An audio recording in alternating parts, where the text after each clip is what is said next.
பழனி முருகன் கோவில் மடம் நில மோசடி வழக்கு தொடர்பாக நெல்லை, ஒட்டஞ்சத்திரம் உள்ளிட்ட இடங்களில் விசாரணை நடத்தி அதிரடி காட்டிய சிபிசிஐடி போலீசார். முறைகேட்டில் அமைச்சர் ரமேஷுக்கு தொடர்பு இருப்பதாக கூறப்படும் குற்றச்சாட்டு உண்மையா அவதூறா?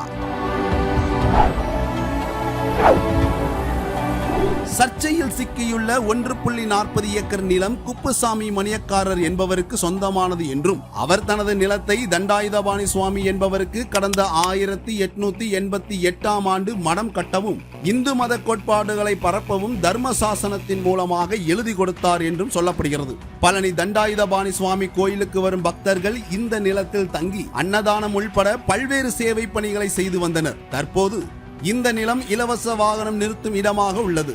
இந்த நிலையில் கடந்த ஜூலை 6ஆம் தேதியன்று பழனி தண்டாயுதபாணி சுவாமிகள் மடத்துக்கு சொந்தமான இந்த நிலத்தை தனிநபர்கள் 2 பேருக்கு பத்திரப்பதிவு செய்யப்பட்டுள்ளதாக அடிவாரத்தில் உள்ள காவல் நிலையத்தில் கோவில் கண்காணிப்பாளர் முருகானந்தம் புகார் மனு ஒன்றை அளித்தார். உயர் நீதிமன்ற மதுரை கிளை உச்ச நீதிமன்ற உத்தரவுகளை மேற்கோள் காட்டி சொத்தை வில்லங்கப்படுத்த கூடாது என பத்திரப்பதிவுத்துறைக்கு தெரிவிக்கப்பட்டது. அதையும் மீறி மோசடி நடந்துள்ளதாக முருகானந்தம் தனது புகாரில் குறிப்பிட்டிருந்தார். இந்த விவகாரத்தில் சார் பதிவாளர் உள்ளிட்டோர் மீது குற்றவியல் நடவடிக்கை எடுக்குமாறு அவர் கேட்டுக் கொண்டிருந்தார். இந்த விவகாரம் பெரும் சர்ச்சையை ஏற்படுத்திய நிலையில் பழனி சார் பதிவாளர் ஜஸ்டின் மணிகண்டன் இடைநீக்கம் செய்யப்பட்டார். அவர் தாக்கல் செய்த முன்ஜாமீன் மனு உயர்நீதிமன்ற மதுரை கிளையில் விசாரணைக்கு வந்தது. அப்போது ஜூலை 3ஆம் தேதி பணியில் இருந்த பாலச்சந்தர் என்ற சார் பதிவாளர் தான் பத்திரப்பதிவு செய்தார் என்றும் அவர் விடுப்பில் சென்றதாலேயே மீதமுள்ள இறுதிக்கட்ட பணிகளை மற்றொரு சார் பதிவாளரான ஜஸ்டின் மணிகண்டன் செய்தார் என்றும் தெரிவிக்கப்பட்டது. இதையடுத்து ஜஸ்டின் மணிகண்டனுக்கு நீதிமன்றம் இடைக்கால முன்ஜாமீன் வழங்குகிறது. முன்னதாக இந்த முறைகேடு விவகாரத்தில் இந்து சமய அறநிலையத்துறை அமைச்சர் ரமேஷுக்கு தொடர்பு இருப்பதாக குற்றச்சாட்டு எழுந்தது. ரமேஷின் உறவினருக்கு சம்பந்தப்பட்ட இடம் ரிஜிஸ்டர் செய்யப்பட்டதாகவும் சொல்லப்பட்டன. ஆனால் இந்த விவகாரத்திற்கும் தனக்கும் எந்த சம்பந்தமும் இல்லை என நழுவிக்கொண்டார் அமைச்சர் ரமேஷ்.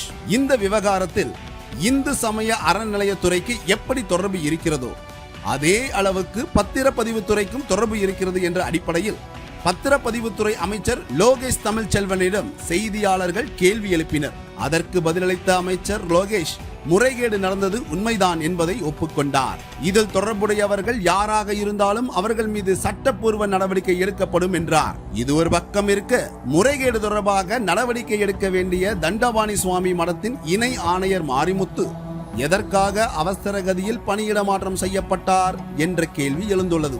முறைகேட்டில் ஆட்சியாளர்களின் பெயர் வந்துவிடக் கூடாது என்பதற்காகவே பணியிட மாற்றம் நடவடிக்கை மேற்கொள்ளப்பட்டதாக எதிர்க்கட்சியினர் குற்றம் சாட்டுகின்றனர். வழக்கின் விசாரணையை தீவிரப்படுத்தியுள்ள சிபிசிஐடி போலீசார் இன்று நெல்லையை சேர்ந்த மேடை அலங்கார தொழில் செய்யும் சண்முக சுந்தரம் வீடு, சார் பதிவாளர் ஜஸ்டின் மணிகண்டனின் நெருங்கிய நண்பரான ஒட்டஞ்சத்திரத்தில் நில புரோக்கர் ஜெயபிரகாஷ் வீடு, பத்திரப்பதிவின் போது சாட்சி கையொப்பமிட்ட பழனி நகராட்சியின் திமுக வார்டு செயலாளர் லட்சுமணன் வீடு உள்ளிட்ட இடங்களில் அதிரடி சோதனை மேற்கொண்டனர். உப்பு தின்னவன் தண்ணி குடித்தே ஆக வேண்டும், தப்பு செஞ்சவன் தண்டனையை அனுபவித்தே ஆக வேண்டும் என்பதன் அடிப்படையில் குற்றவாளிகள் தண்டனை வளையத்திற்குள் வருவார்களா, அரசின் விசாரணை நேர்மையாக நடக்குமா என்பதை பொறுத்திருந்துதான் பார்க்க வேண்டும்.